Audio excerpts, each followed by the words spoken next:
You're listening to the Huddle Up Podcast with Chad Jensen and Zach Kelberman.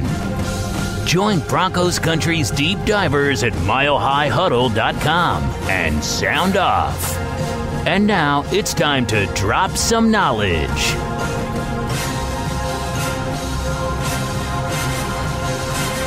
Welcome in, everybody, to the Huddle Up Podcast, presented, as always, by Mile High Huddle and 24/7 Sports. It's powered by Overtime Media. I'm your host, Chad Jensen. With me, as always, is my partner in crime. You know him, you love him, as your Denver Broncos reporter for 24/7 Sports. He is Zach Kelberman. Zach, Dove Valley shorted us today. We all expected to hear from John Elway, his annual pre-draft press conference, but last-minute change. The news came out about an hour to an hour and a half before he was set to go onto the podium that it was canceled and rescheduled for Tuesday. What do you think's cooking there? I don't know. Supposedly, people speculated that it could be he's involving a draft day trade or maybe Chris Harris Jr. negotiations, but I've heard nothing. It's been all quiet on that front.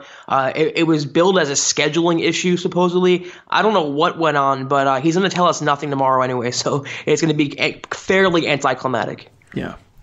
Well, today we are, we'll analyze it a little bit more. Today what we're going to do, since we got shorted on Elway, we were going to break it down, share our takeaways on his pre-draft press conference, whatever there might have been there to glean. We're going to go through that with you here today, but we're going to have to save that for a podcast later on down the road this week. What we're going to do instead is we're going to answer questions in a rare Twitter version of the Mile High Mailbag. Plus, we'll talk about a couple of the signings the Broncos made on Monday. But first, a couple of quick matters of business. You guys make sure you're following the show on Twitter at HuddleUpPod. Super easy to do. I also want to draw your attention to the fact that currently you can get your first month of Mile High Huddle VIP at a fraction of the cost for $1. All right. Also, if you wanted to go annual, you can get an annual subscription right now, all 12 months, for 30% off. So go to the website, check that out. Just look for the green banner. Easy to do. And then a reminder, we are giving away a Mile High Huddle hat with your Denver Broncos orange and blue colors to the best review on iTunes, the most creative review, whichever one jumps out to Zach and I the best. We're going to give that away and announce it on Saturday. So if you listen to the podcast on iTunes and you have not yet left a creative review and rated the show, take some time and go get that done. Super easy to do. It can be as short as 1 or 2 sentences. Give us that 5-star rating. We're going to give you some free swag to the winner, the best one, at the end of this week. As you know, we are trying to get to the 200 mark on our reviews on iTunes. We're really trying to push in terms of our call to action. We're going with the carrot instead of the stick, right? We want to motivate you guys, incentivize you guys to get on there and support the cause. So take a look at that if you have yet to leave your creative review. And for those of you who are going, hey, but I left my review a month ago, man, we're going to consider them all. All right. So everyone who's left a review on iTunes up to this point, you're all in the game. If you haven't yet, though, you want to be in on that pool, take some time and get that done. All right, Zach. So before we get to the mailbag today, let's talk about really what I want to talk about is the fact that the Denver Broncos chose to re-sign Billy Winn. What was your immediate gut reaction to that? It was fairly random. I wondered what Jared Crick was up to from that 2016 team with Gary Kubiak.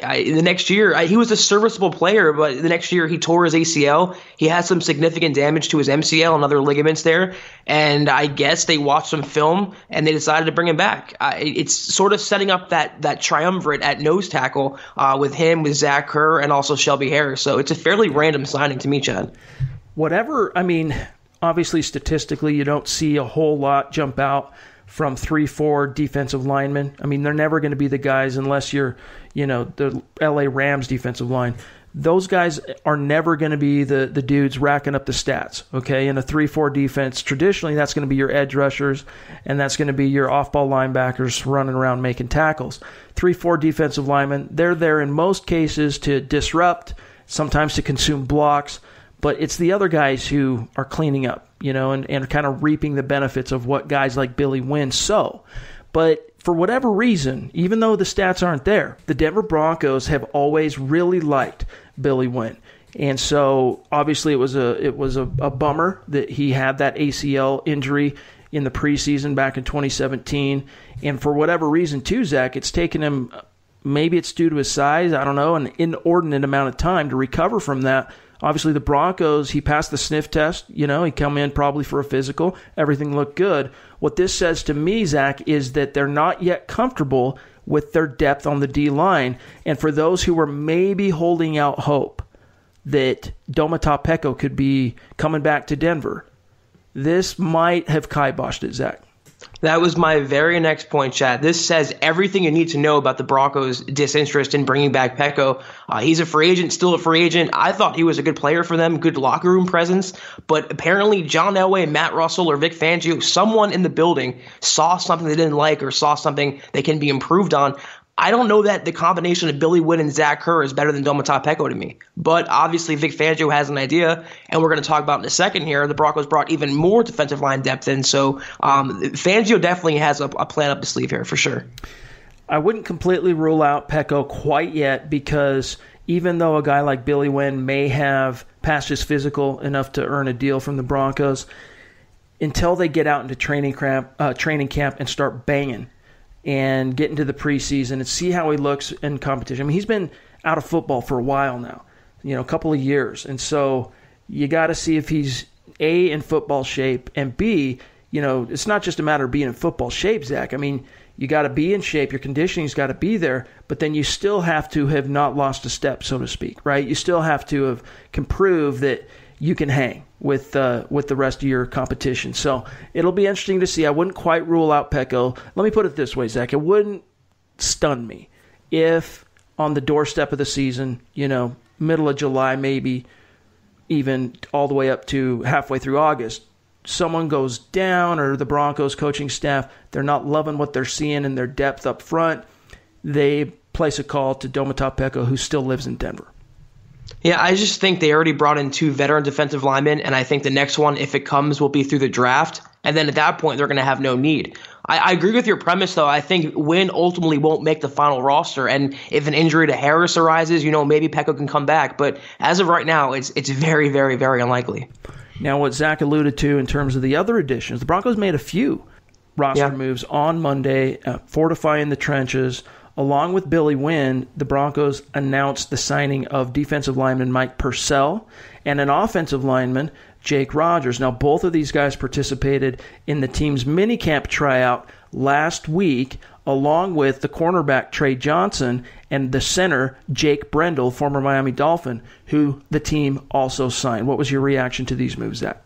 I like the fact the Broncos are building up the trenches, like I wrote in that article. And about Purcell, which is interesting, he has experience, but he knows Vic Fangio from their time in San Francisco. So to me, it screams. That's why I wanted to say about Peko. They brought this guy in. They have Shelby Harris. They re-signed Zach Kerr. They have Winn. I mean, I think they're good now at nose tackle. This guy's a pure run stuffer. So unless there's an injury, I don't see any way Peko comes back. In terms of the lineman, I don't know much about him, but they need some competition right there, with Garcia, Turner, and Paradis all leaving. It can't hurt with Mike Munchak, so I like these signings. Now, Purcell marks now the second former AAF player the Broncos have signed. That's right. They took the cornerback, Devontae Bosby, signed him, the leader in the AAF in interceptions, and now they're bringing in Purcell, who played for the Salt Lake City Stallions. So not only is there the connection with Fangio, but he's also a big fella who has played at altitude in a very recent, time frame. The Broncos got to analyze his ability and his production while playing at altitude for half of the games as a Salt Lake City Stallion. So Salt Lake City, for those of you who are maybe not from the Rocky Mountain region, Salt Lake City is not quite as high in elevation as Denver. Obviously the Mile High City, it's a mile high above sea level. Salt Lake's about 1,000 feet below that, roughly, but still, in terms of most climes, environments in which football is played around the country, it's one of the highest other elevated cities in which teams like the Broncos can go in and analyze players and evaluate them, see how they do in thinner air, which is why you see so many players the Broncos have drafted from the University of Utah. So that's another connection that kind of occurred to me as well. And what's funny about it, as I believe at the Combine, Elway told us that he hasn't even watched the AAF or kept up with it, and he signed 2 players from there. So it's just another instance of a draft season lie, Chad. Yeah. Well, and it wouldn't surprise me if, on the spot, Elway was telling the truth that he hadn't spent any time watching it, but his scouts were, obviously, right? He just completely just dismissed it, though. It seemed like he just didn't care about it at all, you know? Right. Well, he's also one of the old guard, kind of. You know, he's on the competition committee. The AAF was, you know, I think the NFL was not quite sure what to make of that, but obviously they're reaping the rewards of what the AAF put into play with these players, and what could have been, we'll never know, probably, with the AAF. I thought there was some promise there in terms of if the NFL would have found a way to partner with them somehow as some kind of a spring league, a developmental league, that obviously it's already paid dividends for the NFL and the players that have emerged from those additional looks and opportunities in a competitive environment in games that count under NFL caliber coaching against, you know, they might be fringe practice squad, you know, the 53rd guy on the roster level talent in the AAF, but those guys have value, and sometimes those are the type of guys like your C.J. Andersons and your Chris Harrises who over a, you know, 2 to 3 year period go from being that 53rd guy on the roster to Pro Bowl caliber, Zach. Yeah, I'm with you. I like the idea of an NFL minor league, but I feel like the NFL looked at it very territorially and combatively, and they didn't embrace it. I happen to think, though, the Broncos got a pretty good player in Bosby, though, so it's good that they're turning over every rock with all these new leagues. Yeah, and it'll be interesting to see what comes of Purcell. I'm not too familiar with the offensive lineman they signed, so I don't want to steer you wrong in that sense, but let's transition here to the Mile High Mailbag Twitter style and take some of your question, whatever's burning on your mind, because as you know, Zach and I are your football priests, and each and every week we're here to offer you the absolution and the answers to your burning Broncos questions, and sometimes you got to exercise those demons, and we're here to offer you the ability to do that. Now, our first question on the evening comes from Jacob at BroncoGuy781 on Twitter. Jacob says, what day 2 corners are a good fit for us? You know, Zach, there's a few guys that jump out, but I really like Rock Ya-Sin. Yep. Is an interesting player to me. There are a few other ones that I've kind of gotten accustomed to, learned about, scouted a little bit, but it's mostly piggybacking on the work that Eric Trickle has done with his Finding Broncos series. He's done a great job just turning over every rock, trying to find he's kind of focusing mainly on the top 100 prospects, but he leaves no stone unturned. And he's posted many articles that go into late round, day 2, day 3 caliber prospects so that Broncos country can get wise to the class as well, which I think the really hardcore fans, which is mostly the people also listening to this podcast, really appreciate. But another one is Joanne Williams, from a cornerback from Vanderbilt.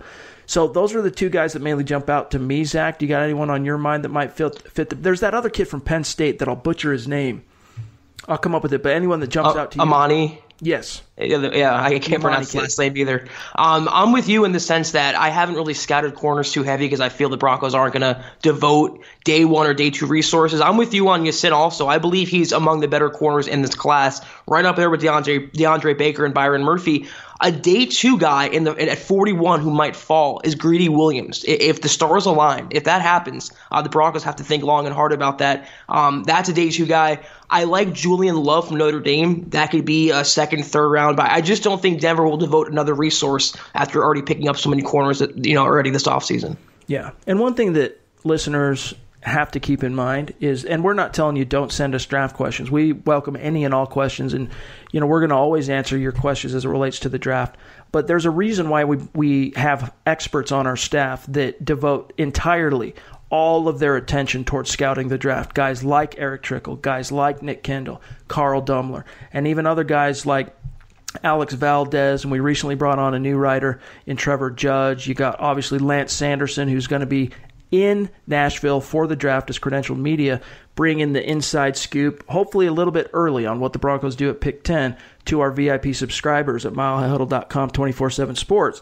But what I'm getting at is Zach and I rely on those guys to turn over the rocks, all the nooks and crannies on the draft, so that we can focus on other aspects ourselves in terms of covering the news, what's happening with the Broncos, covering the current roster, and all of the demands that come with being publishers and lead writers for a website. I mean, the NFL is no longer something that takes 3 or 4 months out of the calendar. It's a year-round thing, and so Zach and I are busy, which is why we really appreciate the guys who go the extra mile, make it their business, basically, to scout and study the NFL draft. So when in doubt, if there's anything we maybe don't address as satisfactorily as it relates to the draft on the podcast, go check out those guys' written content, which you can find all over the place at milehighhuddle.com, and also by listening to Building the Broncos, which I know most of you do. All right, next question here, Zach, comes from Justin at CHRINOS on Twitter. Trinos? I don't know. If we can't get one of the Devins, which two inside linebackers do you want Denver to target? One on day 2, one on day 3, Zach.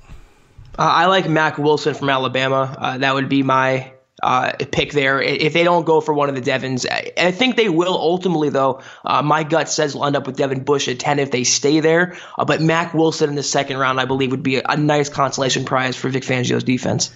There are some metrics and analytics and this is something Thomas Hall's written about, and then he published an article, a video on Monday about this. There's plenty of analytics out there that say you want to avoid that off-ball linebacker is one of those low-value positions in the top 15, really in the first round, but especially the top 15. Now, there's always going to be exceptions to the rule, and there's a possibility that one of the Devins is that exception, but the odds tell us that neither one of them are. In other words, you can get a player there will be guys drafted in round 1. Like last year, look at Roquan Smith. High-quality player, right? You can argue he played at a Pro Bowl level. Very, very productive player. But he was outshined by a different rookie drafted way later in Darius Leonard. Okay? And so all that is trying, and that's just one example. You can go, in most drafts, you can find a guy, an off-ball player who was drafted in the first round or the top 15, who was outshined by another off-ball linebacker later in the draft. It's just one of those type of positions.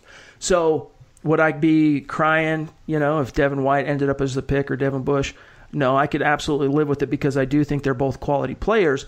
But then I would wonder, value-wise, if the Broncos could have gotten someone else there and then taken another linebacker, and to answer your question, like a Jermaine Pratt in round 2 or round 3, or to even dig a little bit deeper, Blake Cashman, the Minnesota linebacker. Now, he struggled with his shoulder injury in college, Zach, but he's a player, depending on who you talk to. I've seen him rated as a top 100 player. I've seen him rated as a second-round caliber off-ball linebacker, all the way to 7th round, and in some cases undrafted because of his injury history. So it's hard to say and project exactly where Cashman's going to fall on draft day, but he's a really interesting and intriguing player, and wouldn't shock me at all if he's one of those guys that goes late day 2, early day 3, that is on the all-rookie team and pushing for a Pro Bowl as a rookie. A couple other guys to keep an eye on are the Utah Utes duo, Chase Hansen. Now, technically, Chase Hansen played safety for the Utes at the college level, but the pros want him at linebacker. There's him, and then Cody Barton, who played off-ball linebacker for the Utes, played at altitude, very productive in college, and those are guys that we got a chance to talk to as well at the Combine. So hopefully that answers your question, Justin. But, Zach, there's so many interesting off-ball linebackers to be had later in this class. Yeah, and let me just preface my comment by saying I believe it'll be Devin Bush if Drew Lock is off the board, or if they don't like Haskins. If that's going to be their non-quarterback option, I got to think Bush at 10 is realistic. Right. Another guy, though, on day 3 I do like in the draft that could be a sneaky pick, because either Fangio's going to take one early or he's going to wait. I don't think it'll be in the 2nd or 3rd round. I do like Voshon Joseph from Florida, though. Mm-hmm. I like him as an intriguing talent. I think Fangio and Donatello can do well with him. So there is talent to be had. It's a great point you made, Chad. They might be better suited waiting, but those are guys that you mentioned, that I mentioned. There's certainly talent to be had in all these rounds. We still have a lot to get to, a couple more questions we're going to answer in today's Twitter mailbag. But first, we got to take a quick break, you guys. We'll be right back. This is the Overtime Podcast Network. All right, next question comes from Henny Blankenship at Bovice on Twitter. Zach, it's another late round, deep type of question in the draft. Henny says, I want to hear your late round day 3 guys that you'd love to see the Broncos draft. So I would say that some interesting guys to keep an eye on. There's a few receivers to be had late. And for those of you who, obviously most of you listening, unless you're a brand new listener to the show, listen to our War Room mock roundtable where all 5 of us went through all 7 rounds. Zach, there were some really interesting receivers to be had late day 3 from the Deontay Johnson kid that we ended up taking, Penny Hart, Jalen Hurd was there, when you're talking about late round, Zach, I'm looking at either offensive linemen like Zach Bailey, like Bobby Evans that we took, or you're looking at, a late round flyer on a receiver who could turn out to be a weapon. Or I'm looking at a tight end also, because Yes. It seems like every mock draft that we've done, Chad, we get a tight end in the 4th, 5th round. And there's definitely talent there. Josh Oliver, Warren, Caden Smith, Dax Raymond. If they look in those rounds, they can find a nice tight end. I know, Chad, you're high on Oliver. I'm high on Oliver. The collective Mile High Huddle staff, and he'd be a great pick there. So if they wait until those rounds, I love a tight end. Also, another guy, I feel they're going to wait for an edge rusher, but Justin Hollins from Oregon, love his game. I would love his placement in a Fangio defense. But I believe in those middle rounds, you mentioned receiver or lineman, I think tight end, they're going to address offense. Yeah. Also, Jalen Jelks, who played with Hollins there at Oregon. That's right. An edge rusher to keep an eye on. So, next question here comes from Dylan Von Arx on Twitter at ARX_D. It's been reported that John Lynch said he'd be open to trading down. Yeah, by us, by Zach. Zach's the one who actually asked that question, Dylan. It's been reported that John Lynch said he'd be open to trading down and specifically threw out that 10 was a good spot. Is there any player worth moving up to number 2 for, Zach, in your mind? I mean, yeah, he joked with me and said I'd be open to it, but no, the Broncos might be. But it's got to be a quarterback, either Locke or Haskins or Murray, or maybe Quinn Williams. I don't believe in selling the farm for a lineman. To me, it has to be a quarterback. But even then, I don't see any scenario that Elway, as much as he loves his capital, would mortgage the future to move up in this draft class unless he's absolutely blown away by someone. It would have to be a quarterback. It would have to. I would be upset. Let me put it this way, Dylan. I would be pissed off if John Elway gave up a second, a third, or next year's first-round pick, or whatever the bundle would be. And it would be a pretty penny. We've talked about this on the podcast before, but, there's a point scale.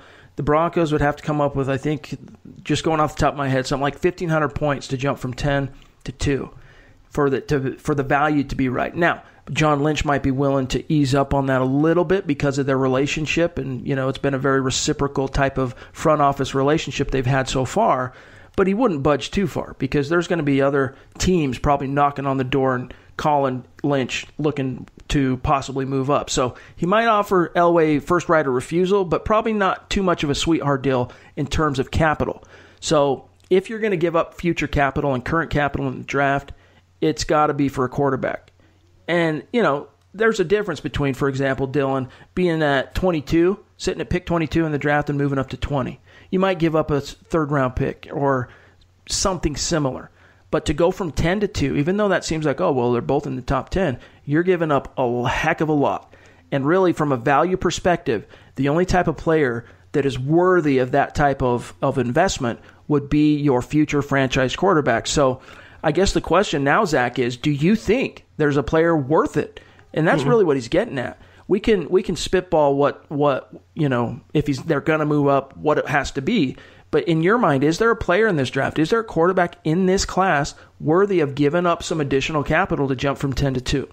No, not what it would cost the Broncos. And keep in mind, any trade would cost a majority of their 2020 capital. So say goodbye to trading up for Tua or Justin Herbert next year. It would be this quarterback or bust. And there's no generational talent. We know that already. Drew Lock's on it. Elway doesn't like Kyler Murray. I don't believe Dwayne Haskins is the best fit for this offense overall based on what they want to do. So no, I mean, as good as Quinn Williams is, he's a defensive lineman, and the Broncos are okay there. It's not a screaming need to them like a franchise quarterback would be. So no, I would not move up. I would even trade back and collect more picks in this draft than move up. So that's my opinion. That's kind of what the buzz has been, really, these final couple of weeks heading into the draft, is that don't be surprised if the Broncos trade back, Yeah. I mean, what we've heard basically is that Drew Lock is very much on the table at pick 10, but I don't see Elway packaging a trade to move up. However, I will say this,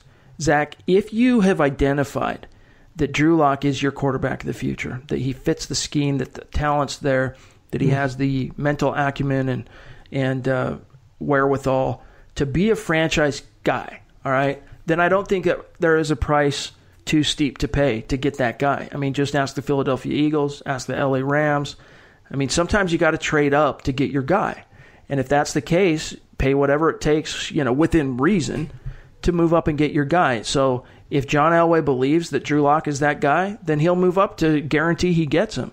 But from everything we've heard, Zach, it sounds like it's the type of evaluation where if Lock's there at 10, they'll take him, but they don't want to spend the 10th overall pick plus a second this year and a third and maybe a first next year to get Drew Lock. Exactly. I just think he would have to really, really, really fall madly head over heels in love with Drew Lock to say, I want him over getting a shot at Tua, Trevor Lawrence, Herbert. He would have to really fall in love. So I'm right there with you on that logic. If he's there at 10, I think he would be the pick, or at least heavily considered. But I don't see LA moving up all those spots and mortgaging the future for a guy that's not even the best, who wouldn't even be the best, the second or third best quarterback in last year's draft. So I don't see Elway doing it at all.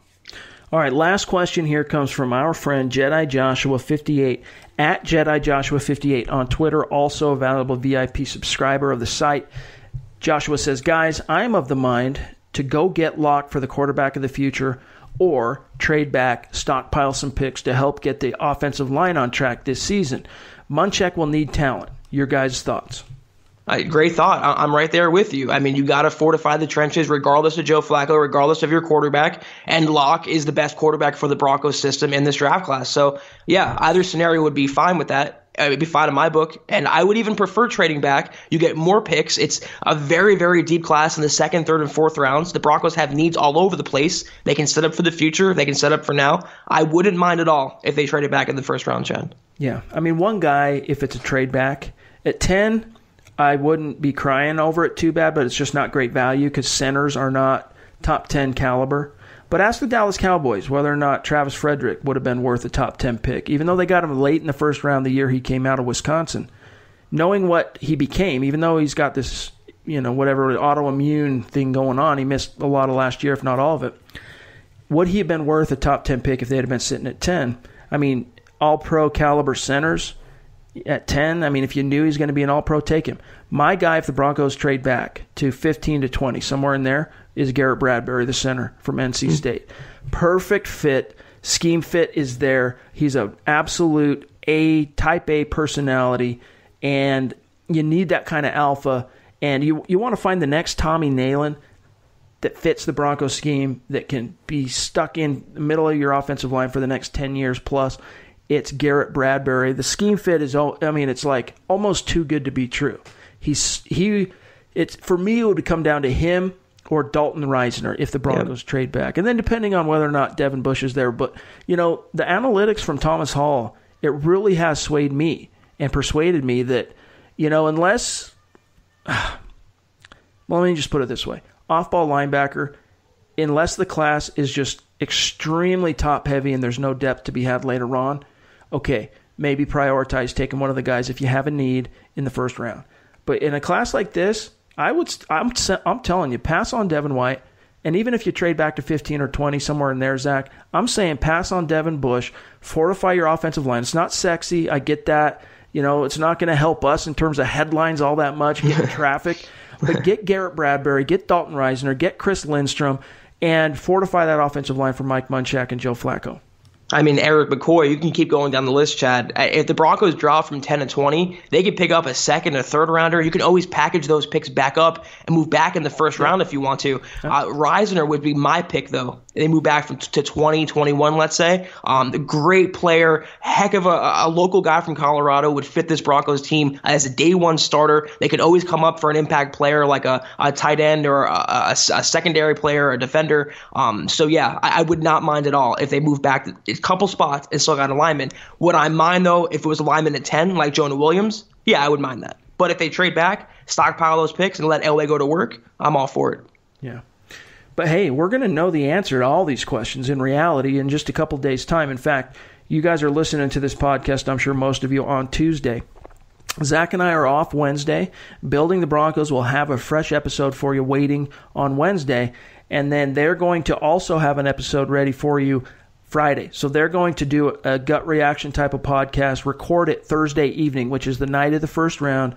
They're going to have that ready for your listening pleasure on Friday. Meanwhile, Thursday evening, Zach and I are going to be cranking out the news on what happens and also the analysis in written form on the website, and then we're going to get together Friday evening to analyze what happened day 1, day 2 of the draft, so that you have a fresh Huddle Up podcast waiting for you Saturday morning. So we'll talk to you then. In the meantime, if you want to know what we're thinking, you need to reach out, you want to hear what's going on from Zach and Chad, make sure you follow us on Twitter at Kelberman247 and at Chad and Jensen. Make sure you're a VIP subscriber on the site. You can hit us up anytime on the MHH Insiders Forum. And then just make sure you have milehighhuddle.com bookmarked, and you're staying on top of all the news and analysis that we're publishing between now and when we drop a new podcast for you on Saturday. But it's here, Zach. I mean, the next time our listeners will hear from us, we'll know what had happened in the first round. It's wild how fast it comes, isn't it, Chad? Like, we were just at the Combine, and 2 months later, it's already here. It never ceases to amaze how fast the offseason flies. And like you mentioned at the top of the show, there is no offseason in the NFL. It's never a day of rest. It's always business. And, hey, we're lucky enough to cover it, you know? Absolutely. It's a blessing. We love it. You guys make that possible for us. So yes, we appreciate you. One last reminder, go leave your creative review on iTunes. Help us get to 200. We're going to pick the winner for the Mile High Huddle hat giveaway. We'll announce that on Saturday. The best review that we like the most is going to get that hat. All right, so take care of business. But in the meantime, we'll see what happens with the Broncos on draft night. It's just a couple of days away. For Zach Kelberman, I'm Chad Jensen. We'll talk to you soon. You've been listening to the Huddle Up Podcast. Join Broncos Country's deep divers at milehighhuddle.com to keep the conversation going.